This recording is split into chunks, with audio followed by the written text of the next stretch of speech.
looking for something different from Arizona's hot desert, I headed northeast from Phoenix on Highway 87.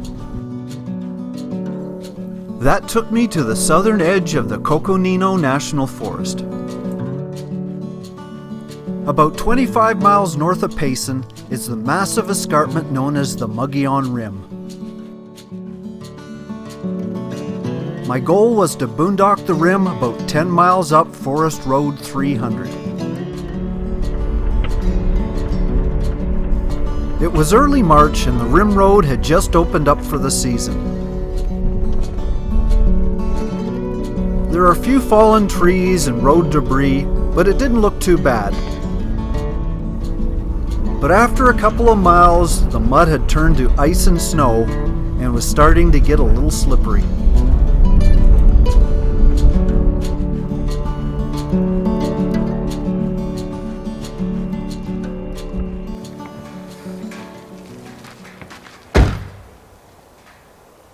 This is getting a little bit dicey.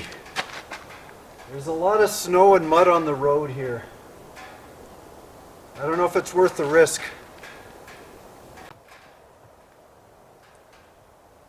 The key thing is, if I kept going and I get stuck, how do I get out? Especially if there's nowhere to back up with the trailer and all that. So I'm just staying at General Crook Trail for now, and I'll deal with the rest in a couple of days. And of course, the only day in the last month that I'm wearing shorts, and it has to be in the snow. After giving it a little thought, I realized that easy desert living had turned me into a wuss. Who am I to be afraid of a little snow after so much time in the Canadian Rockies? Through hell or high snow line, I trudged on.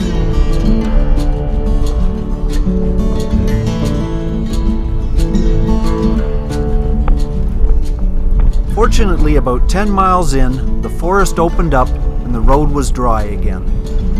I was now driving on the edge of the rim.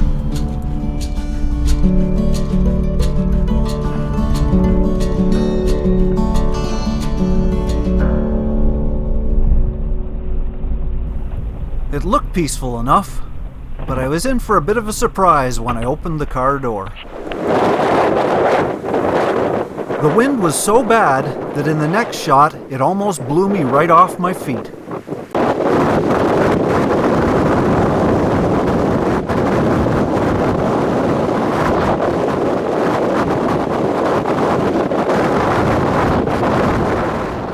I was a little too exposed, so I backed into the trees a little bit.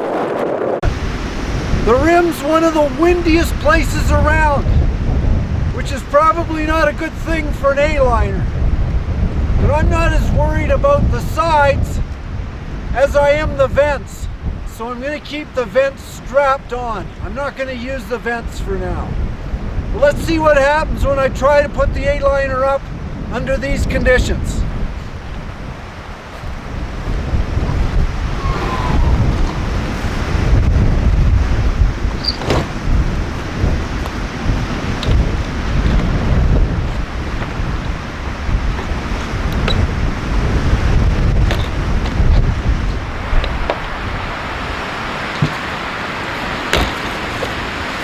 We're good.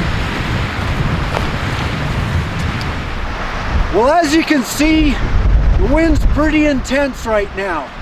But what I did is I pointed the trailer towards the ridge, which is towards the wind. That way it will reduce some of the resistance, so there's not going to be as much shaking in the trailer itself. Inside the trailer was fine, but I was getting hungry. I really hate doing dishes when I'm on the road. So when I feel like a can of soup, I cook it right in the can.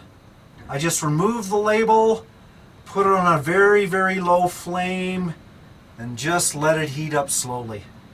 Don't have to wash any pots or dishes, just eat it right out of the can. And I don't have to worry about any gray water or detergent. Gone are the days where they use lead to seal cans. This isn't the Franklin expedition.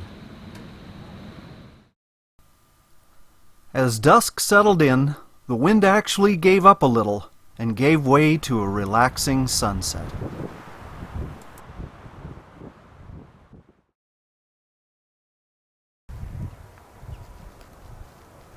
By morning, all was quiet and colorful.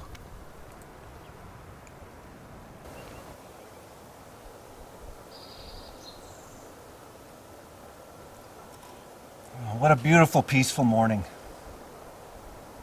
The winds finally died down. But it's a little cold. It's about freezing. But there's no wind.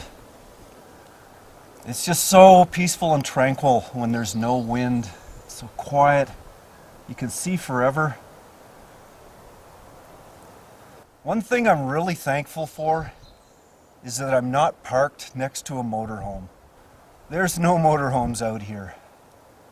The only way in here is with four-wheel drive. A lot of Jeeps come through here, but no motorhomes.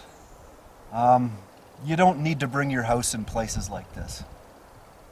I mean, I've compromised. I've got my Aliner, but it's small enough that I can get in places and I don't really leave much of a footprint. It's really for tenting, for camping, for hiking. And I hope it remains this way. It's just so pristine right now.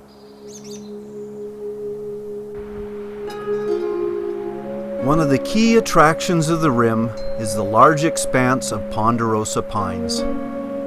While some have fallen victim to the elements and fires, there are still healthy stands of these giants towering over the forest floor in all their glory.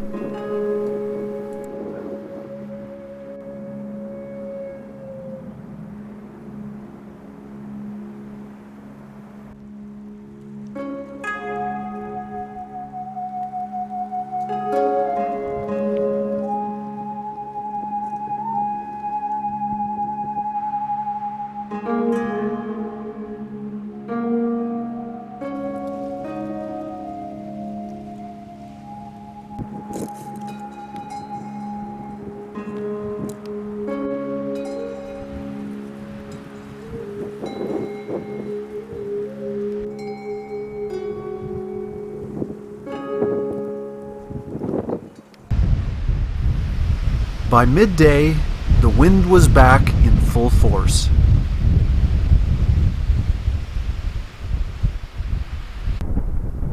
But rather than hide from it, it was time to embrace it.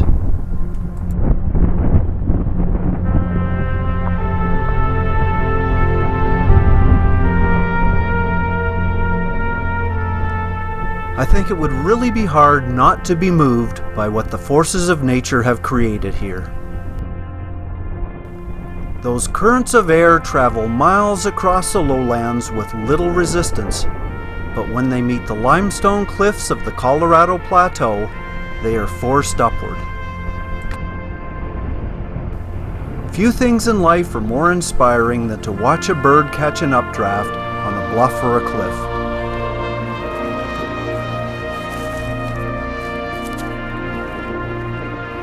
How magnificent it would be to share that uplifting feeling our feathered friends so enjoy.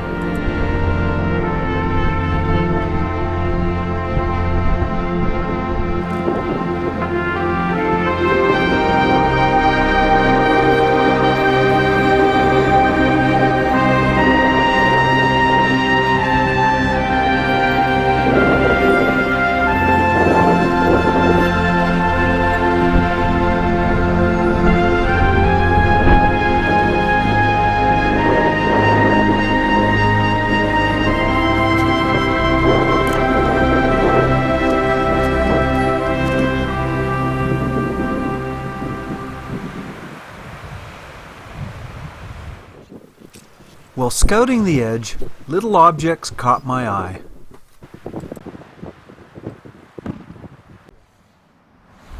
What these are seashells, fossil seashells. One of the marvels of paleontology is on a cliff 8,000 feet above sea level, you can find seashells.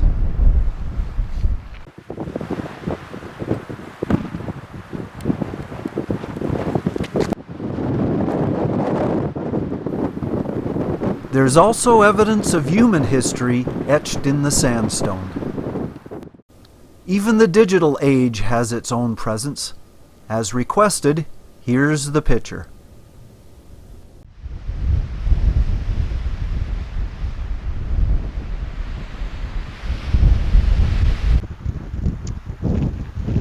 Better to come in the summer, I think, on a calm day, if there is such a thing.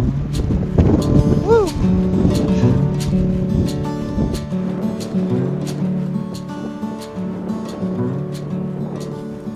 A few days in the Mogollon Rim wilderness will certainly revitalize your heart and soul.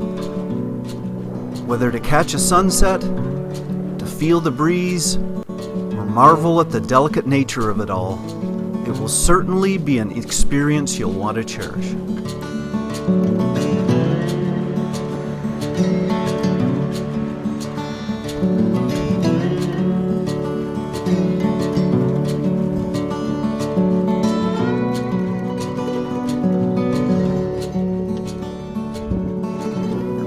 Well, I hope you enjoyed my adventure, and please check out my other ones as well, and always go where the road takes you.